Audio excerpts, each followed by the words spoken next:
Hello students, I am Archana, your geography teacher. I welcome you all to this video session on the topic of topographical survey sheets. As all of us are aware about geography, that is the study of the world's environment and man's interaction within the environment. Geography has two parts, physical, which includes natural features, and human, which includes man-made features.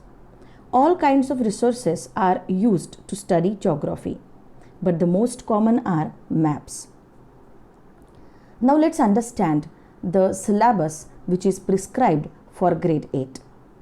As we are continuing with the voyage publications which deals with topographical sheets to identify landforms and settlement patterns. It also includes geographical concepts such as population, migration, and urbanization. Even you will get acquainted with thorough knowledge of the continents such as Asia and the subcontinent of India. Two more chapters that are natural and man-made disasters will give us more insight, as nowadays we are facing the worldwide biological disaster COVID-19 and its terrible effects on human life. Now let's understand the assessment pattern. There will be one paper of 2 hours duration carrying 80 marks and internal assessment of 20 marks. The paper will consist of two parts, part 1 and part 2.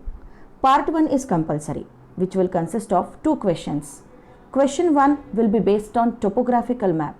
Question 2 will be based on outline map marking, that is Asia and India. In part 2, any 5 set of questions to be solved out of 7 set of questions. Students are expected to make the fullest use of sketches, diagrams, graphs and charts in their answers. The objective of this video is to feminize the students with survey sheets. So let's begin with the topic. But still, before starting about the topographic maps, let's recap about the different types of maps which you have learned in previous classes. Students, as we know that a map is the representation of the earth as a whole or part of it, drawn to scale on a flat surface. Maps have been used ever since man started exploring different parts of the earth. A map helps us to see a very large part of the earth at a time. But one map cannot serve every purpose. Thus, many types of maps have been developed to study and understand various aspects of geography. On the basis of scale, maps are divided again into 2 categories, that are large scale maps and small scale maps. A large scale map shows a small area in great detail, while a small scale map shows a very large area in less detail.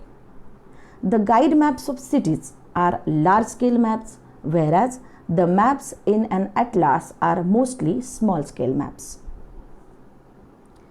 Now, as we know that there are different types of maps showing specific details, such type of map has certain symbols, colors and labels to represent different features. On the basis of the purpose what they solve, maps can be classified into physical map, political map, thematic map types.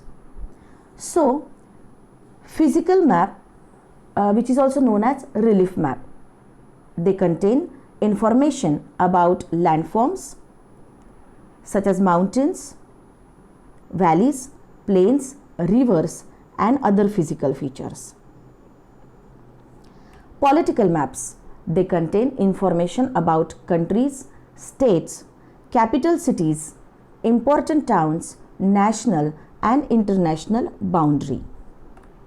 Thematic map, it contains information about climatic patterns, distribution of crops, minerals, vegetation types and population.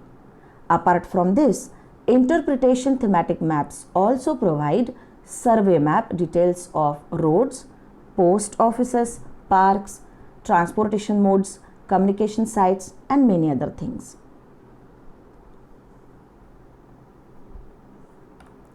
Now let's understand the importance of the topographical maps.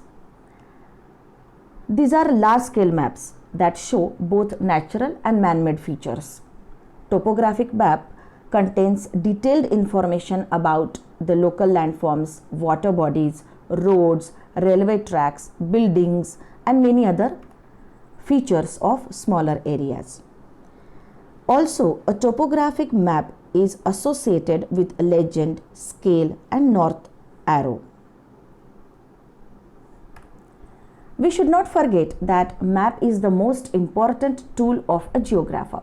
The main aim of a geographer is to find out and understand the exact nature of topography shown in a map. This topographical map is also called a topo sheet. Now, you must have got a question in your mind that who had started or created these topographical maps. So here I would like to share the information about the same, that the Survey of India has made topographical maps or topo sheets for India and the adjoining countries on different scales. These maps are based on the actual survey of land, and their scale is large enough to show the relief through contour lines, drainage patterns, land use, settlement patterns, means of transport, and other details. It is very interesting to know that the first topographical survey sheets was made by General William Roy in Britain in 1765. And in India, Survey of India is published by British in 1767. Major James Rennell was the first Survey General of India. Now, as it is said that topographical maps are very useful and they have a great importance. But how? So, survey sheets are used by the army to assist in battles and for defense purposes. They are used by the town planners for different kinds of construction projects. The topo sheets are also used by the tourism departments to set the layout of the city, but they are not drawn to the scale. And of course, studied by the students, as it's a very important part of the board exam. Now, as I told you that the topographical maps have very important purposes, then still one question must be there again in your mind, that what are the aspects that help us to interpret the topo maps or topo sheets? And exactly what are we going to learn in the topo sheets? What will help us to understand the topographical maps? Students, answer is very easy. Here, this slide will give you the clarity. The topo sheets will help us to locate the features with the help of 4 grid and 6 grid reference. We will understand the shape of the landforms which are shown using the contour lines. You can see the picture of the 4 grid and 6 grid reference. The second picture is about the contour lines. With the help of these contour lines, we will be able to identify the steep and gentle slope of the landforms. We will understand the measuring distances between two locations using scale or a thread. Even we will be able to mark the major and the cardinal directions of the places. Along with, we will understand about the triangulated height, spot height, ridge, water divide, benchmark, relative height as well. The conventional signs and symbols, which is the core part of topographical maps, and they are used to interpret the man-made features in the topographical maps. Now, all these things, 4 and 6 grid reference, then conventional sign and symbols, measuring distances, everything I will explain you in the next lecture. Now, let's understand first about the contour line. In a topographical map, the shape of the land is generally shown by drawing the contour lines. These contour lines in the picture you can see, actually they are also imaginary lines that connect all points having the same height above mean sea level. So here the contour lines are numbered by certain values that indicates its height. So if you stand at 100-meter level, so at any place of that 100-meter height, if you stand, the elevation will be same. Now with the help of the contour lines, even you can understand the different types of slopes, that is gentle or steep slope, or concave or convex slope, or it can tell us the irregular or undulating slope also. The contour of different types of slopes show a distinct spacing pattern. So here in this picture I wanted to explain that how to identify the steep and gentle slope. So when the contour lines are closely drawn or they are very close to each other, that is steep slope. And when the contour lines are very far from each other, that are gentle slopes. So again here in this picture you can see the gentle slope and steep slopes. Now here what happens, the pictures which are mentioned above the diagram, if gentle slope is there, one can easily climb the mountain or that hill. But in case of steep slope, it becomes very difficult to climb that mountain or hill. So to get more clarity and to recap the contour lines, I would like to show you one small video. Please watch the video. That map shows the ups and downs, or elevation, of land features. This is called a topographic map, topo map for short. These lines on the map are called contour lines, and they help to show the land's surface in 3 dimensions. We drew contour lines onto this model.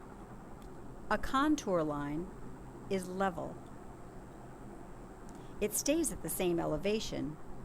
It's doing this, curving around the shape of the land, but it's staying at the same height. On an island, where's the first contour line? It's the shoreline. And the next line up is 40 feet above the shoreline.